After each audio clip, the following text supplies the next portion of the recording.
જય દ્વારકાધીશ મિત્રો. એક સ્ત્રી સ્મશાનમાં મૃત્યુદેહની અંતિમ વિધિ કેમ ના કરાવી શકે? ઉત્તર પ્રદેશના ગંગા ઘાટ પર 70 વર્ષ સુધી સ્મશાનમાં મૃતદેહોની અંતિમ વિધિ કરાવનાર ગુલાબબાઈના જીવનની આ અસાધારણ કથા છે. તેમનું આખું નામ ગુલાબબાઈ અમૃતલાલ ત્રિપાઠી, 1914 કે 1915માં જન્મેલા. ગુલાબબાઈની આ સંવેદનશીલ કથા છે. એટલા જૂના સમયગાળામાં અલ્હાબાદ જેવા પ્રયાગ ધાર્મિક પરંપરાવાળા શહેરમાં મૃતદેહોના અંતિમ સંસ્કાર માટેની વિધિની શરૂઆત કરીને સ્ત્રીએ સ્મશાનમાં અંતિમ વિધિ કેમ ના કરાવવી, એવો પ્રશ્ન એમણે એ વખતના ધર્મવડાઓને કર્યો હતો. તેઓ સ્મશાન સખી તરીકે પણ જાણીતા છે. ઉત્તર પ્રદેશના અલ્હાબાદનું ફાફા મઉ ચકિયા નામનું એક નાનકડું ગામના એક મહિલા યમુના બહેનના પેટમાં આજે જરા વધુ દુખાવો ઉપડ્યો હતો. હજુ 9મો મહિનો પૂરો થવામાં 2 દિવસની વાર હતી. અસાધારણ વેદનાથી જીવ ગળે આવ્યો હતો.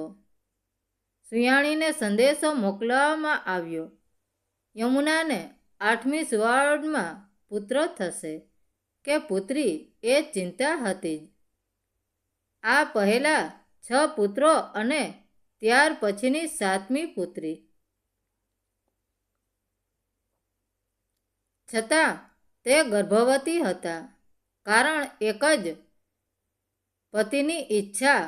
યમુનાથી આ વેઠી શકાશે કે નહીં એ પ્રશ્ન પતિની ઈચ્છા આગળ ગ્રહણ હતી.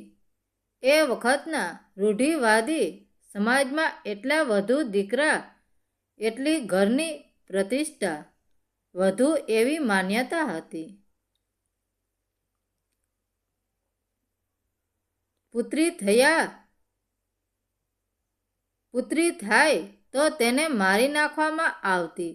7મી પુત્રી થઈ ત્યારે પુત્રી જીવશે કે કેમ એ ચિંતાથી તે ખૂબ વલખાયા હતા. અંધારી રૂમમાં સુયાણી આવી. યમુનાએ તેનો હાથ પકડીને, મારી કુખે દીકરી આવે તો મારીશ નહીં કહીને વિનવી હતી. આખરે એક પ્રચંડ સૂળ આવી અને છુટકારો અનુભવ્યો. પુત્રીને જોતા યમુનાએ પોક મૂકી. સુયાણી માટલું લેવા ઊભી થઈ અને યમુનાના પતિને દીકરી જન્મ્યાના સમાચાર આપ્યા. યમુનાની કાલકુદી પતિએ સ્વીકારી દીકરી જીવાડવાની પરવાનગી આપી. ગામમાં પડોશણોના ઘરમાં બનેલી આ ઘટનાની સાક્ષી હતી. એક બાળકી નામ ગુલાબ દીકરી જન્મે કે તરત જ ક્રૂરતાપૂર્વક મારી નાખવાની પ્રથાવાળા ગામમાં ગુલાબનો જન્મ થયો. તે મોટી થઈ ત્યારે તેના વયની છોકરીઓ માથે એકાદ ઘડો પાણી માંડ લાવે ત્યારે ગુલાબ એક ઉપર એક 4-5 ગાગર પાણી લાવતી. છોકરા કરતાં કયાંય ઈણી નથી એ જ સાબિત કરવાની પરાકાષ્ઠા 7 વર્ષની વયે લગ્ન થયા. 10મા વર્ષે વાજતે ગાજતે સાસરીએ વળાવવામાં આવી.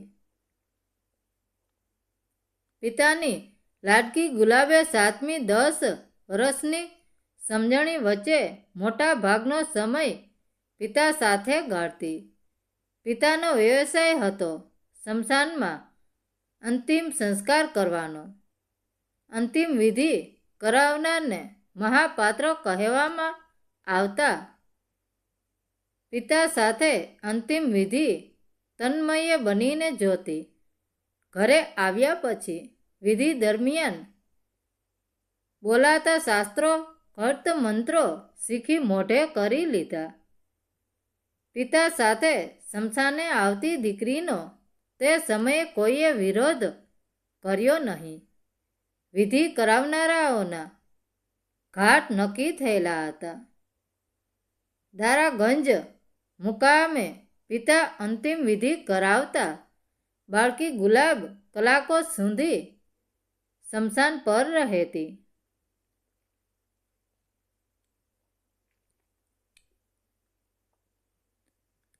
પિયરથી ખાલી હાથે આવનાર ગરીબ ઘરની દીકરી સાસુની આંખમાં કણાની જેમ ખૂંચતી હતી. ધણી કાંઈ કમાતો નહોતો. ઘરમાં નણંદો જેઠ કોઈ પણ પ્રેમથી વર્તાતા ન હતા. દરિદ્રીઓવાળા ઘરમાં ગુલાબનો ઉમેરો થયો હતો. પણ ગુલાબ ચૂપચાપ આ બધું સહન કરતી. કેવળ ઓરડીનું બારણું બંધ કરીને ભરપૂર કસરત કરતી. પોતાના મનમાં રોષ સંતાપને દંડ બેઠક કરીને માર્ગ કરી આપતી. આમ છતાં અંતે તેનું શરીર એક સ્ત્રીનું જ હતું. લગ્નના માંડ 10 વર્ષ પૂરા થયા અને તેણે એક બાળકને જન્મ આપ્યો.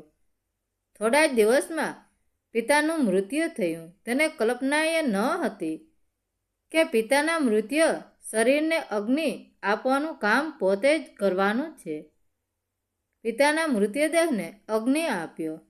અગ્નિ આપતી વખતે લગ્ન બાદ તેણે આચરણમાં મૂકેલું સ્ત્રીપણું ખરી પડ્યા. જેમ તેને લાગ્યું તેનો હાથ સહેજ પણ ધ્રુજ્યો નહીં. મૃતદેહોની અંતિમ વિધિ કરાવવાનું કામ કરતા પિતા મહાપાત્ર તરીકે જીવ્યા અને મહાપાત્ર તરીકે નિધન પામ્યા. તેમના નિધન બાદ ઉંદર નિર્વાહનું કોઈ સાધન નહોતું. પિતાની પાછળ તેમનો આજીવિકા રળવાનો વ્યવસાય પેઢી દર પેઢીનો ધંધો પોતાની પાસે આવે તેમાં ખોટું શું? પિતાના ઘાટ પર તેમનું કામ આગળ ચલાવવામાં આપણને કોણ અટકાવશે? મનોમન નિર્ધાર થયો હતો. પિતાના મૃત્યુ બાદ વિધિ આટોપીને ગુલાબ સાસરે પાછી ફરી. પણ મનોમન થયેલા નિર્ધારને કારણે તે સંપૂર્ણપણે બદલાઈ ગઈ હતી. થોડા સમયમાં પિયરિયાઓની થઈ રહેલ દુર્દશાના સમાચાર મળવા લાગ્યા. પિતાના મૃત્યુ બાદ કોઈ કમાવનારું નહોતું. તેને સમજાતું હતું કે પોતાના ભાંગી પડેલ પિયરને ઊભું કરવા શમશાન વિધિ કરાવવા સિવાય કોઈ વિકલ્પ નથી. પોતાના સસરા પક્ષ વિચાર વ્યક્ત કર્યો.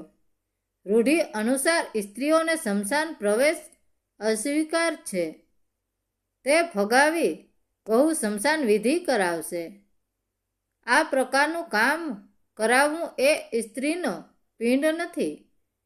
અનેક પુરુષો સાથે ઘાટ પર વહુ આ કામ કરશે એ વિચારે સસરા મૌન થયા. તેમને વિચાર્યું કે દારાગંજ ઘાટ પરના વહુને ત્યાં કોણ પગ મૂકવા દેશે?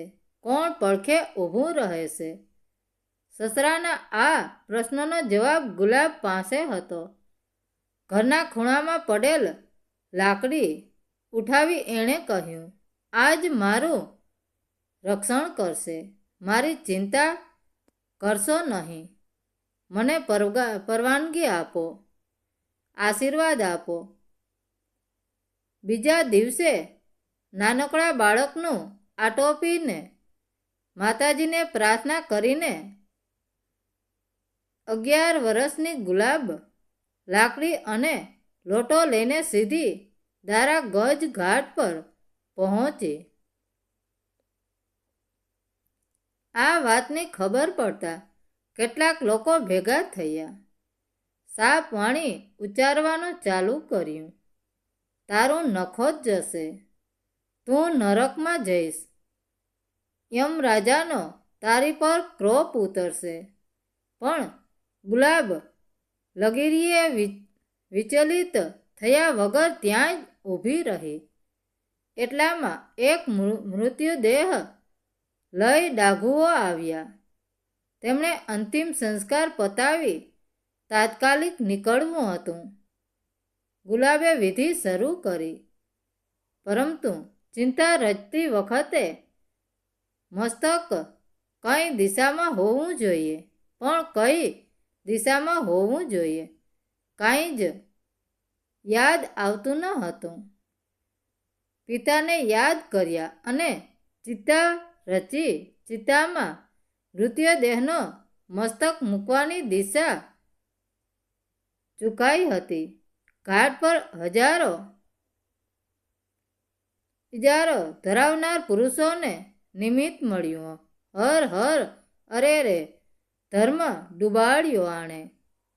ગુલાબને બેફામપણે ભાંડતા રહ્યા. ચિત્તા સરખી રચાઈ ન હતી. મૃતદેહ અડધો બળ્યો અને ચિત્તા તૂટી પડી. અડધો બળેલો મૃતદેહ ચિત્તા બહાર આવ્યો. સળગતા લાકડા વ્યવસ્થિત કરી ફરીથી મૃતદેહને ચિત્તામાં મૂક્યો. ગુલાબનો હાથ કોણી સૂંધી દાઝ્યો.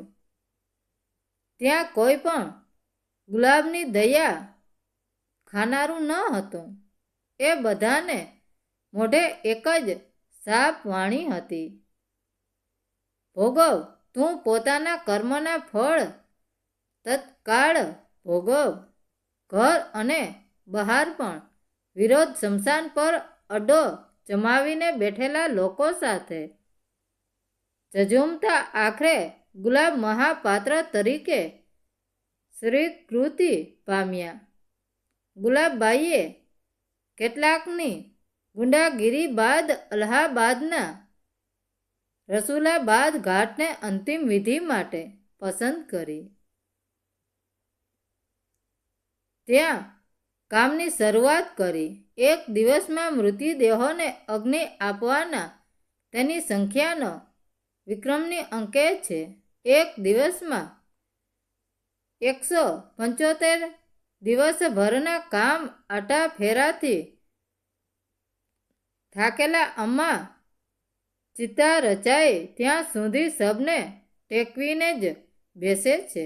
પણ સ્મશાન ઘાટ પરનું કામ પતાવીને વિશ્રાંતિ સ્થાન પર પાછા વળતી વખતે તેઓ માત્ર થાકેલા અમ્મા હોય છે. અમ્મા કહે છે, મુझे बस राख से प्रेम है, धन वाला भी राख बनावता है तो धन से क्या प्रेम करना, मुझे मुर्दे से प्रेम है, मुर्दों का कोई साथ नहीं करता, दुनिया उसे छोड़ देती है मगर हम उसके साथ अंत तक रहते हैं. धन નકારનારી ઉત્પન્નસી કાળની મૈત્રીય ઋષિઓને પ્રશ્ન પૂછીને મૂંઝવનાર ગાગી અને આજના ગુલાબ બહેન વચ્ચે કર્યો ફરક છે. ભૂખ્યા પેટે દિવસો વિતાવનારી અત્યંત જહેમતપૂર્વક સંતાનોને ઉછેરનારી ગુલાબ બહેન ગંગા તટે ખોદકામ માટે લાખો ખર્ચ કરે છે, પણ તેમની સાડી તેજ ઊંડી ગયેલા રંગની ડગમગતી ખાટલી ભર બપોરે તડકામાં તપથી રક્ષણ કરનાર એક પંચિયું જન્મતા જ બાળકીઓને મારી જનાર પરિવારો જોનાર ગુલાબ બહેનની કથા પૌરાણિક ગાગીની યાદ અપાવે છે. સ્ત્રીએ સ્મશાન ઘાટ પર મૃતદેહની અંતિમ વિધિ કેમ ના કરાવી? એ પ્રશ્નનો આજે પણ કોઈ સંતોષજનક જવાબ આપી શક્યું નથી. આવા ગુલાબબાઈ આજે આ દુનિયામાં નથી. ખબર નથી તેની અંતિમ વિધિ કોણે કરી. મિત્રો, વાર્તા કેવી લાગી? સારી લાગી હોય તો કોમેન્ટ કરીને જરૂર જણાવજો. ધન્યવાદ મિત્રો. રાધે રાધે. જય દ્વારકાધીશ.